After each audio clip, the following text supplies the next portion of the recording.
ఈ 2 మరణాలు, మొదటిది పగడాల ప్రవీణ్ కుమార్‌ది హత్యని కొంతమంది, యాక్సిడెంట్ అని కొంతమంది, ఇది చాలా వివాదాస్పదమైంది కూడా. పోస్ట్‌మార్టం సమయంలో క్రైస్తవ మత పెద్దలందరూ పోస్ట్‌మార్టం చేయటానికి వీల్లేదు, ఇది హత్య, దీని మీద కేసు పెట్టి దోషుల్ని శిక్షించాలి అని ఆందోళన చేశారు. పోలీసు వారు, ప్రభుత్వం దీని మీద న్యాయ విచారణ జరుపుతాము, చట్ట ప్రకారం కారణాలు తెలుసుకుని శిక్షిస్తాము అని హామీ ఇచ్చిన తర్వాత పోస్ట్‌మార్టం జరిగింది. పోలీసు వారు ఇన్వెస్టిగేషన్ చేసి ఇది ప్యూర్ యాక్సిడెంట్ అని, ఆయన హైదరాబాద్ నుంచి రాజమండ్రి వస్తున్న సమయంలో జరిగినటువంటి ప్రమాదంలో ఆయన మరణించాడని, మధ్యలో ఆయన మద్యాన్ని కూడా సేవించాడని చెప్పారు. ఇన్వెస్టిగేషన్ కంప్లీట్ చేశారు. కానీ విచిత్రం ఏమిటంటే ఆ ఇన్వెస్టిగేషన్ రిపోర్టుని ఎవరూ నమ్మడం లేదు. ముఖ్యంగా క్రైస్తవ మత ప్రబోధకులు దాన్ని తిరస్కరిస్తున్నారు. ఇది అవాస్తవమని, ఒక దారుణమైన హత్య అని వారు ప్రగాఢంగా నమ్ముతున్నారు. ఇక్కడ నేను చెప్పదలుచుకున్నది ఏమిటంటే, పోలీసు వారు చేసినటువంటి ఇన్వెస్టిగేషన్ కానీ, పోలీసు వారు చెప్పినటువంటి వాస్తవాలని భావిస్తున్నటువంటి వాటిని కానీ నమ్మటం లేదు. ప్రజల్లో ఒక వర్గం నమ్మటం లేదు, క్రైస్తవ మత ప్రబోధకులు నమ్మటం లేదు. ఇది కేవలం హత్య మాత్రమే, దీన్ని మసిపూసి మారేడుకాయ చేయడానికి పోలీసులు ప్రయత్నం చేస్తున్నారు అనేటువంటి మాట వినిపిస్తూ ఉన్నది. అంటే పోలీసు ఇన్వెస్టిగేషన్ మీద నమ్మకం లేని స్థితికి ప్రజలు వస్తున్నారనేది నా అభిప్రాయం. ఇక్కడ ఇది ప్రవీణ్ పగడాల విషయంలో. రెండవది ముప్పవరపు వీరయ్య చౌదరి. ఈయన ప్రకాశం జిల్లాలో ప్రముఖ నాయకుడు. ముఖ్యంగా చంద్రబాబు నాయుడు గారి కుటుంబానికి అత్యంత సన్నిహితంగా మెలుగుతున్నటువంటి వ్యక్తి. యువగణం పాదయాత్రలో నారా లోకేష్కు అతి సన్నిహితంగా ఉన్నటువంటి వ్యక్తి కూడా.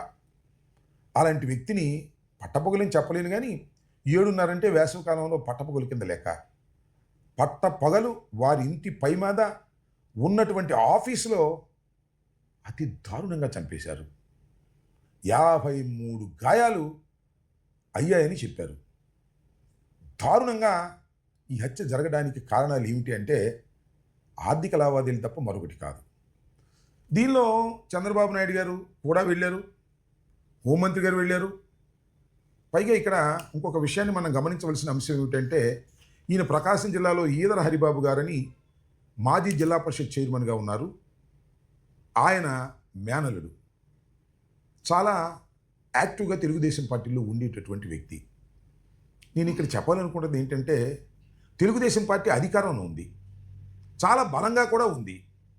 తెలుగుదేశం పార్టీ అధికారంలో ఉన్నప్పుడు చంద్రబాబు నాయుడు గారి కుటుంబానికి అత్యంత సన్నిహితంగా మెలుగుతున్నటువంటి వీరయ్య చౌదరి గారిని పట్టపగలే అతి దారుణంగా హతమార్చారు. అంటే పోలీసులు అంటే భయం లేదనే కదా అర్థం. మొదటిసారి నేను చెప్పింది, ప్రవీణ్ విషయంలో పోలీసులు ఇన్వెస్టిగేషన్ మీద నమ్మకం లేదు, ఇక్కడేమో పోలీసులు అంటే భయం లేదు. పోలీసు వ్యవస్థ మీద ఉన్న కొద్దికి నమ్మకం, భయం తగ్గిపోతుంది అని నేను ఇక్కడ చెప్పాలనుకుంటున్నటువంటి అంశం. ముఖ్యంగా ముప్పవరపు వీరయ్య చౌదరి గారి అంశంలో చంద్రబాబు నాయుడు గారి కుటుంబం చాలా బాధపడ్డది, తప్పు కూడా లేదు, బాధపడతారు, సన్నిహితంగా ఉన్నటువంటి వ్యక్తి. పైగా ఈ మధ్యకాలంలో చంద్రబాబు నాయుడు గారికి, అదేవిధంగా లోకేష్ గారికి సన్నిహితంగా వెలుగుతున్నటువంటి వ్యక్తి. ఎందుకు ఇంత దారుణంగా హత్య చేశారు? చంద్రబాబు నాయుడు గారు వెళ్ళి ఆయన పలకరించేటటువంటి కార్యక్రమం చేశారు, అక్కడ సానుభూతిని వ్యక్తం చేశారు, వారి కుటుంబాన్ని పలకరించారు, దోషుల్ని ఎక్కడున్నా పట్టుకుంటాం, శిక్షిస్తామని చెప్పారు. మంచిదే. ఇలాంటి దారుణమైన సంఘటన జరగటం చాలా దురదృష్టకరమైనటువంటి పరిణామం. అయితే ఇక్కడ గమనించాల్సింది ఏంటంటే, చంద్రబాబు నాయుడు గారు ఇంకో మాట కూడా అన్నారు, సందులో సడేమియా అన్నట్టుగా వైఎస్ఆర్ కాంగ్రెస్ పార్టీ మీద కూడా చిన్న మాట, ఒక బురద తెలియటటువంటి మాట ఏమిటంటే, గత 5 సంవత్సరాలు ఇలాంటి కిరాతకాలు పెరిగిపోయాయి, వాటిని ఇప్పుడిప్పుడే మేము కంట్రోల్ చేస్తున్నాం, ఈ దశలో ఇలాంటి జరగడం చాలా దురదృష్టకరము అని అన్నారు. నేర రాజకీయాలు చేసే వాళ్ళందరినీ తుదముట్టి ఆగదు. రాష్ట్రంలో 5 సంవత్సరాలు మనం చూశాం, నేర చరిత్రకు మళ్లీ ఒకసారి శ్రీకారం చుట్టే పరిస్థితికి వచ్చారు. అక్కడి నుంచి ఇప్పుడిప్పుడే బయటపడే పరిస్థితి వస్తే అది తట్టుకోలేక, ఇలాంటి నాయకత్వాన్ని ఎదుర్కోలేక తప్పుడు పనులు చేసే పరిస్థితికి వస్తున్నారు. ఇలాంటిది జరగడం దురదృష్టకరము అంటే పర్వాలేదు, కానీ గత 5 సంవత్సరాలు కిరాతకాలు పెరిగాయని ఈ సందర్భంగా ఆయన మాట్లాడుతున్నప్పుడు నాకు కొద్దిగా బాధ కలిగింది. ఎందుకంటే ముప్పవరపు వీరయ్య చౌదరి గారి మరణానికి దారితీసినటువంటి పరిస్థితులు ఏమిటి అంటే అంతర్గత కుమ్ములాటలే. మరి ముఖ్యంగా చెప్పాలంటే లావాదేవీలు, అవి కూడా ఆర్థిక లావాదేవీలు. ఆయన అనేక వ్యాపారాలు చేస్తున్నాడు, రియల్ ఎస్టేట్ వ్యాపారం చేస్తున్నాడు, ఇంకా అనేక చోట్ల వ్యాపారాలు చేస్తున్నారనేది అందరికీ తెలిసినటువంటి సత్యం. రీసెంట్గానే మరి ఇన్వెస్టిగేషన్లో బయటపడుతున్నటువంటి అంశాలు ఏమిటంటే తెలుగుదేశంలో ఒక వర్గమే ఆయన చంపేసింది. వారు కూడా తెలుగుదేశానికి సంబంధించిన వారే. చంపినవారు, చంపబడ్డటువంటి వీరయ్య చౌదరి గారు ఒకే సామాజిక వర్గానికి చెందినవారు, ఒకే పార్టీకి చెందినవారు. మరి ఈ సందర్భంలో చంద్రబాబు నాయుడు గారు వెళ్ళి గత 5 సంవత్సరాల్లో కిరాతకాలు పెరిగిపోయినాయి అని చెప్పడంలో అర్థం ఏమిటో నాకు బోధపడలేదు. మీకైనా బోధపడుతుందేమో ఆలోచించండి. నేను ఈ సందర్భంగా చెప్పదలుచుకున్నటువంటి అంశం ఏమిటి అంటే ప్రవీణ్ పగడాల విషయంలో కానీ, వీరయ్య చౌదరి గారి విషయంలో కానీ, ఒకటి పోలీసుల మీద విశ్వాసం లేదు, 2 పోలీసులంటే భయం లేదు. అంటే పోలీసు వ్యవస్థ మీద ప్రజలకి, నేరస్తులకి నమ్మకం తగ్గిపోతుంది. ఇది చాలా ప్రమాదకరమైనటువంటి పరిణామం అని నేను భావిస్తున్నాను.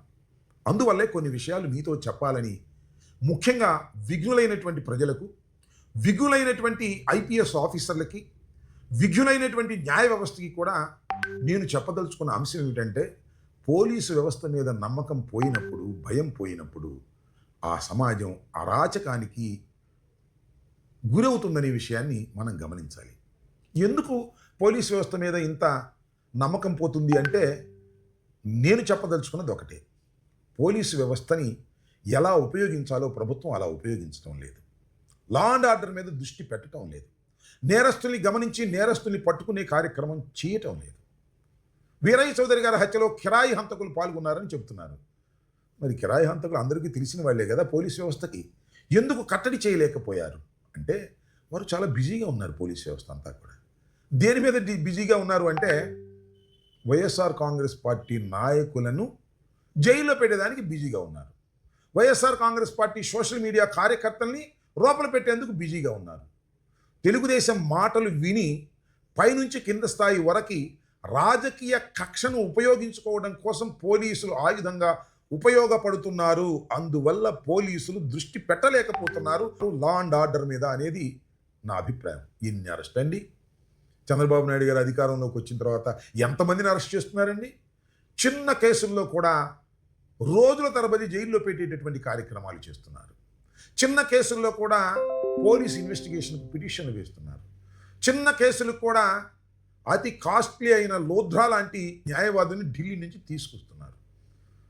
100 కోట్ల రూపాయలు ఖర్చు పెడుతున్నారు. అంటే ఎంటైర్ పోలీసు వ్యవస్థని వైఎస్ఆర్ కాంగ్రెస్ పార్టీకి చెందినటువంటి నాయకుల్ని అక్రమ కేసులు పెట్టి అరెస్టు చేసి జైల్లో పెట్టి రాజకీయ కక్ష తీర్చుకొని వైఎస్ఆర్ కాంగ్రెస్